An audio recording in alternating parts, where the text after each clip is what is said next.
and welcome to Hardabud TV. If you would like to help out, hit the subscribe button and like the video. Would you like to see some action live? You can catch me on twitch.tv/hardabudtv. Just a little warning, this is going to be a quite lengthy video about tips in Mythic Plus, including tips for routing, for example. But yeah, thanks for watching. Let's go. So in this video, I will be going over some tips and tricks for Mythic Plus from a tanking perspective. First thing you need is, of course, engineering. The batteries alone is so huge to have just in case something goes wrong in a pull or during a boss fight. And it doesn't cost that much to get Shadowlands engineering up to level 50 so you can use the batteries. Sure, it has a chance to backfire, but that happens very, very rarely. And with Shadowlands engineering as well, you get the belt attachments. These are Thorns effect, an invisibility for 15 seconds, and a random directional blink. And as you can see by the effects, the invisibility is the only useful here. But it's not the only useful belt enchant you can use. Let me introduce you to the Cardboard Assassin. This enchant is from Shadowlands Engineering, which you can learn in Orgrimmar or Stormwind. I don't know where the trainer is in Stormwind. But in Orgrimmar, it's up here in the drag. You can just ask a guard, then they give you directions for it. You learn Cataclysm Engineering, and then you craft the Electrified Ether. The reason why is just, it's usually the cheapest one with Volatile Air. You craft them. The Cardboard Assassin is a discovery, so you might need to craft a lot, or maybe you just need to craft 2. Right, next up, we're gonna talk routes, okay? Routes is something I've seen lately that people get a lot of shit for, especially some of my tanking friends when they do pugs, is that they use the generic routes, like Dratnos, Petkos, you know, either the Raid.io variant by Dratnos or the Icy Veins one by Petko. And I personally don't like using them just because they don't take classes into account, right? They don't take the benefit of having combust on a AoE pack, right? So you can pull more. They don't take into account that maybe you have cooldowns for this pack as a tank, so you can live more. So you can do like a double pull. Like you can see in the Ardenwell zone, where we pull huge. Like they don't take these things into account. Sometimes they take the urn into account. I haven't really looked in, for example, like the other side. I haven't looked at the generic routes in here. But I know that in Sanguine Death, for example, they just usually leave a note that if you have a Venthyr, you can use this. Usually by now, you take into account that you kind of need the Covenant. Like usually you have the Night Fae for Mistletoe Scythe and the other side, and most likely you have the Kyrian for Spires and Necrotic Wake. Those are basically given, right? So what you need to figure out when it comes to making your own routes is, first of all, what can you survive? So can you survive a big pack in the Ardenwell zone? You should have cooldowns back for the first pull.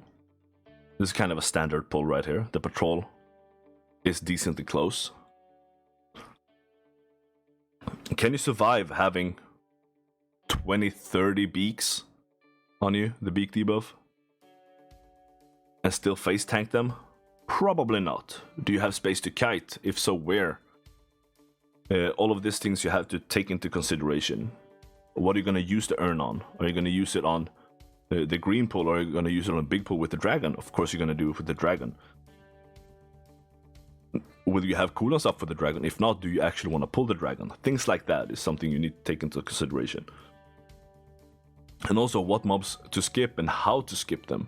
For example, this Matriarch, even though MDT says that it's linked with these two, it's really not linked. It's just these two patrol around here. So you need to pull them when they're far away from the Matriarch, and you don't pull the Matriarch. And the reason you don't want to pull the Matriarch is, look at the HP. The Blade Beaks have 365k HP, And they are stunnable, CCable, everything. The Matriarch has 730 KHP. This is on a 16. Right, it's more than double. Actually, it's basically exactly double. I don't know why I said it was more than double when it's basically double. And it cannot be CC'd, and it still uses the Beak Slice. So that is a mob you want to avoid because it doesn't. First of all, it can't be CC'd. You don't have a lot. Like you have this area to kite, but this guy it can't be slowed, can't be CC'd. And it's still gonna blast you with the Beak Slice. And also, it's only 1 count more for double the HP.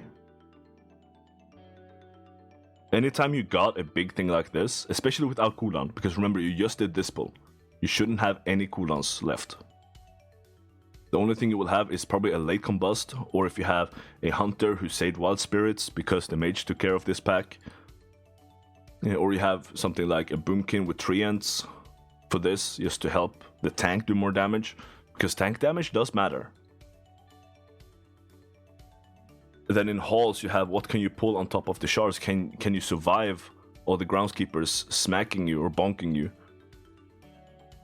And can you survive making a double pull like we have here with the blue pull right here? Can you survive 4 Gargons, for example?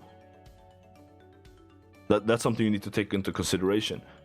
And also when you're making a route, for example like the Stoneborn, like this Stoneborn should be used for a pride, not for the trash, because you get pride here, because then you don't need to commit any cooldowns for the pride. The Stoneborn will basically solo it. The only one you need cooldowns for is this pack, this pride after here. That's basically the only place where you need a cooldown, and usually if you have a mage, the mage should always combust a pride. If the mage tells you otherwise, tell him he's wrong. And then you have this Stoneborn, for example. This is a tricky pull because this pull is gonna last a little bit, and you're still gonna have the Stoneborn blasting you. Because after these 4 are dead, after 3 of them are dead, you're getting pride. And that's when you want to control the Stoneborn. Let's see if we have any other good examples. Oh yeah, the double pull in Mist. Usually, you don't have cooldowns here because it's right after a boss. If you 1-phase it, you're definitely not going to have cooldowns. If you 2-phase it, you're probably going to have cooldowns for it. But this double pull is really easy to pull. There's a wall here with branches that you can either taunt through, throw glaive, heroic throw, avenging shield, anything to pull through the wall here. And then they just come through the door. Remember, there is a shaper here, which you need to interrupt the Babblethorn coat. This is something that people don't see, right? People don't think this is that huge, and then they complain that they get rooted and take a shit ton of damage. Interrupt it. Whenever there's a pack of 1 tender, let's see if I can find it here. Yeah, here you have 1 tender, 1 shaper. The most important part is to interrupt the nourish, because this just heals everything. While the Bramblethorn is just on 1 guy, on 1 mob, it puts the absorb. And when the absorb is broken, you get rooted. And also one thing you need to take into consideration, can you skip these 3? Can you survive a double pull here? Since the Staghorn can't be CC'd either, can you survive that? You should, because you shouldn't need that many defensives on Mistcaller. So you should have cooldowns back here, defensive cooldowns. Maybe not offensive. If you have a mage, of course, as usual, you will have combust. And then in Plaguefall, can you survive pulling all these 3 at the same time? And what you do then, for example, if you're pulling it as a tank, you jump over here. If you spam jump in the water, you don't get the debuff. And then you either taunt, heroic throw, throw glaive, sigil, whatever you want on this. Then you go back, do the same here, pull this, and then you go back. And then you wait until they're basically all gathered. When this pack activates, this big guy that's right here, it says devoted, but it's one of the big guys. These also say devoted? Fuck. But it's one of the big guys that you can't CC and smacks the tank. This one is going to activate and start running towards your healer before this pack does anything. So the main thing to do on this pack is just, as a tank, pick up the big guys. You don't want to go in because you're gonna get smacked. And if you're a demon hunter and you have Sigil of Chains, wait until these packs are close to this, and then sigil them all in on the Ichor Bileflesh. That's something that I usually do. Sometimes I don't wait because I have the big guy running at me, so I need to get him out here. And then maybe I throw a decree on everything when it's grouped up. In Sanguine Depths as well, you have some hard-hitting mobs that you need to take into consideration. You can, for example, pull these two together. Just remember the Warden slaps you with a Crushing Strike, and the Bard Shackles basically always needs to be interrupted. What else do we have? We have Spires, some huge pulls. If you have a Kyrian and a Fire Mage, this pull right here is so worth it. Because for this pull, you have Pride from this, you have Spear from here, and if you have a Mage, this pack is not gonna live long. And after this, you do the squad leader, and then you go up here. Here is where the most important part is, right? Because you're not gonna have a lot of defensives for this pack. So what you want to do, you want to CC as much as possible. Like the Praetor, for example, it's immune to some CCs, but you can't trap it. It's flying in the air, it's hovering in the air, so you need to trap it below it, and then you need to CC the Ether Diver and the Inquisitor. The Champion is fine because it does the weapon, so you get extra damage from it. So what we usually do, we have a Hunter Trap on the Dark Praetor right underneath it, we sheep the Inquisitor, and I cage the Ether Diver. And then I pull it from this side, so these don't run over the trap, and basically immune the trap, and then you just have a Dark Praetor with you. And also this pull with the dogs is really scary, because the first boss slaps, so you might need to use defensives, and then after that, you have these two. The Ether Divers are fine, especially if you have a Boomkin and you're playing a Vengeance Demon Hunter. Sigil of Silence into Beam is so worth on these. And then after that you have 4 skirmishes. These will delete someone. If it's Tyrannical Raging, this is probably the most dangerous mob in the dungeon. Because they will slap you to death. Or hurl you to death, rather. In Necrotic Wake you also have some hard-hitting mobs, like the Vanguards. They hurt a lot. You also have the Cleavers from the Marauders, especially these two. If you're not ready for it, as a tank, and both of them go off at the same time, this will hurt. But then up here, of course, you have the Stitchworks. This area is where the Cardboard Assassin comes into play. Because if you have timers, either a weak aura or through Little Wigs or whatever, you can see timers on Tenderize and Mutilate. And of course, if you have Hunter in your group, tell him to say to him, fuck your damage, get your pet out, and taunt this. Because these Stitchworks will delete you. And also if you're a Vengeance Demon Hunter, you'll probably had the issue where you can't leap up here. The trick to that is not to leap at max range. Because max range bugs out in here, so you can't use on-ground effects at max range. So instead of leaping, 30 yards, you're leaping 25 yards away, but still out of range of the 15 yards from the Mutilate. It says 10 yards, but I believe it was buffed to 15 yards. Anyway, 10 yards is still not melee range. So that's always something you can do. And also, up here, try to get it so you're proccing, like you want to save a Fleshcrafter for the Pride. Either one of them. Just because the axe the throw cleaver, does so much damage to the Pride. It's so unnecessary not to do it.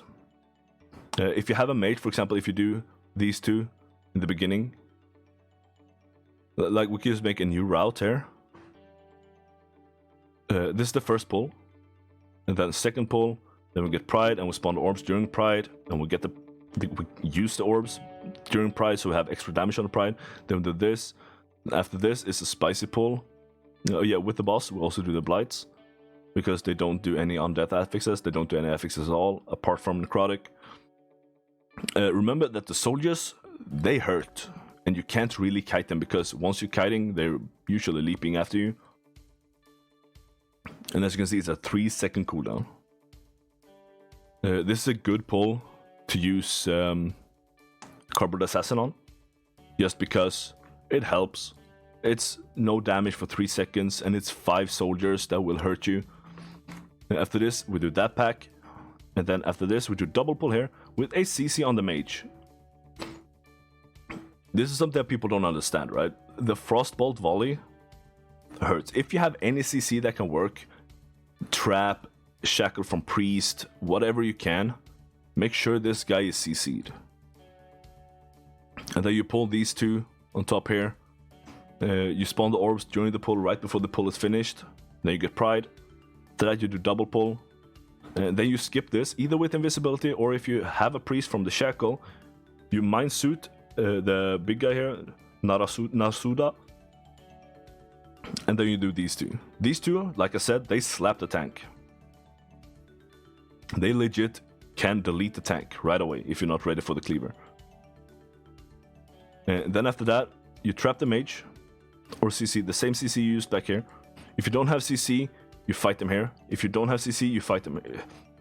Let me rephrase that. If you have CC, you fight them over here where you fought the Marauders. If you don't have CC, you fight them by the Golem. So after this, you also have the orb from this place right here. The spear here you use for the first boss. If you can, if you have a demon hunter, or you are the demon hunter, cage this guy right before this pull is finished.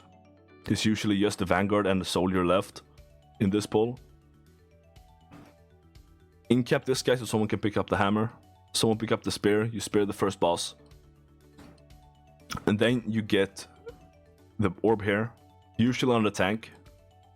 Or if you have a rogue with Master Assassin, sure, that will be changed now. But if you're watching this before 9.0.5 is out, which I highly doubt because it's gonna come out a couple of hours before it goes live on NA. But yeah, then you have a hammer here, which you only can take if you have Mind Suit, or if you have a hunter with Feign Death or something like that. Then there's a spear here that you can pick up without pulling the sorcerer. But yeah, then you do this pull, so you have the orb, you have a hammer. You have orb and 2 hammers if you did it properly. You do this pull, you get the orbs. Next is a spicy pull.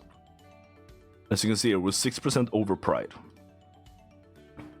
So what we usually do is we do this, and right when the Pride is spawning, we pull these in.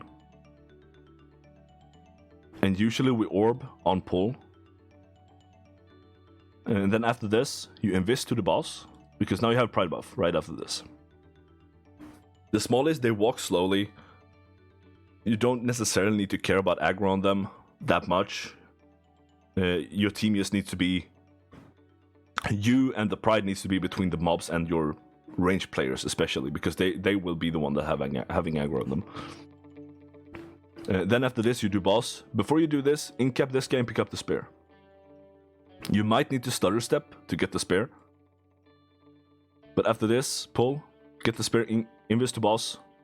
After boss, do the necromancer pull. This is important, because now you have good count going up. If you didn't do this, you will be missing count upstairs and not get the Pride. So you do this, you see, there are 2 mages in this pack. Again, if you have CC, pull them upstairs. If you don't have CC, fight them down there. This is also a great place to use Sigil of Chains into silence. It's a good thing to use because usually they are all together in range, so to say. But then we'll go up. The first thing I usually do is get the spare parts out of the way, because they fixate, you can't tank them, and they hurt. If people are not aware that they're fixated by them, they might get deleted. After that, we do double pack. People need to care about the Lord Creation, because the Bone Claw even though it says its current target, it is like a fervent strike. Everything that hits the closest player, if the tank is not in range, is called a fervent strike, because that was always what happened in the Taldasar back in BFA. So this is a fervent strike. So if you're pulling both of these packs, remember you have a fleshcraft area. If you have a boomkin, root this guy out of the pack and CC the corpse collector in the patrol when it's over to the right side up here. Because after these are dead, you don't necessarily need to root this guy, because we're doing this way instead of reversed. But after these are dead, you do this pack. Now you can see with 3% over, remove the fleshcrafter, we're still getting pride. So you want to root this guy outside of the pack and do it with pride. And then after this, you can get the patrol, because the patrol should be down here. You need your hunter to re-CC it. Then after that patrol, you do this. Remember the tenderized stacks, because you don't want to kill it or you don't want to pull the new stitch works whenever the tenderized stack has just been reapplied, because you will get deleted by the next one. Like if you have 3 stacks of tenderize and you get a mutilate, you know, good night, basically. But yeah, then you just do the usual thing. And what I usually do, I save one of the orbs for this guy, because this guy hurts. There's no tenderize on this guy, which is good, but it still does mutilate, which does a decent chunk of damage. This guy has tenderize and mutilate, but this guy only has mutilate. So he doesn't do increased damage with his mutilates. Yeah, and then you get pride, and then when you spear the third boss, you want to try and not hit the creation. That is a tough thing to do. You can usually drop a cardboard assassin when the boss spawns, taunt the boss out. For example, if you are using the spear, you drop it right before the hook hits, or right after the hook hits, so you only taunt. I haven't tried if it works on bosses. I know it works on the creations. I don't think it works on the bosses, but that's not something I want to find out. And then you taunt Stitchflesh out, and then you spear him to avoid hitting the creation.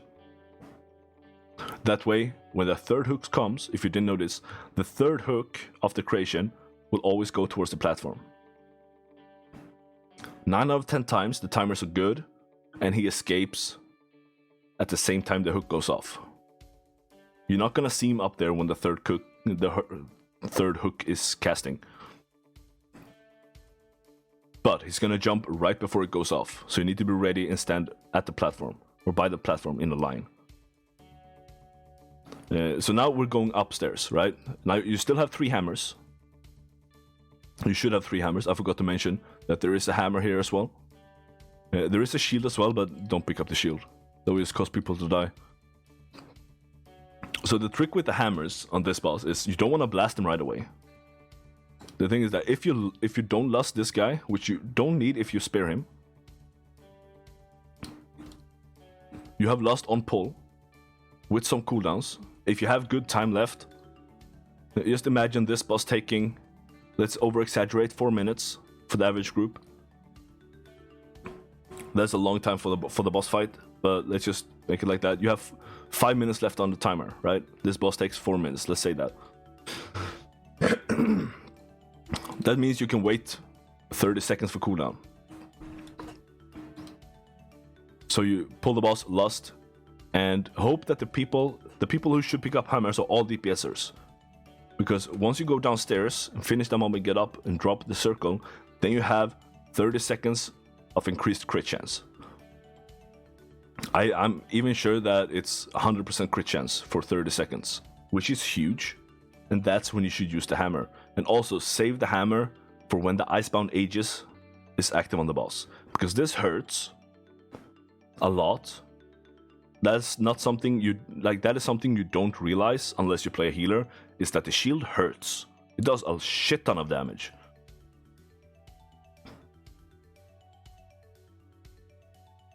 But yeah, that is basically the fundamentals of routing. Is you need to know what you can survive, how you want to pull it, what is your plan, because The basic thing in dungeons are that it's usually the tank doing the routes, or supplying with the routes. Even if you use Dratnos, Petgos, or Nerf's route from Wago, no, they're all applicable. But out of those three, I would probably say use Nerf's route and change what you can. Change what you have to change, basically. But yeah, that was basically it for me. Like I said at the beginning, if you like to help out and like the video, hit the like button. If you want to see more, hit the subscribe. And if you want to see me live, doing keys, raiding, throwing RBGs, you can find me on twitch.tv/hardaboutTV. And thank you for watching. Peace.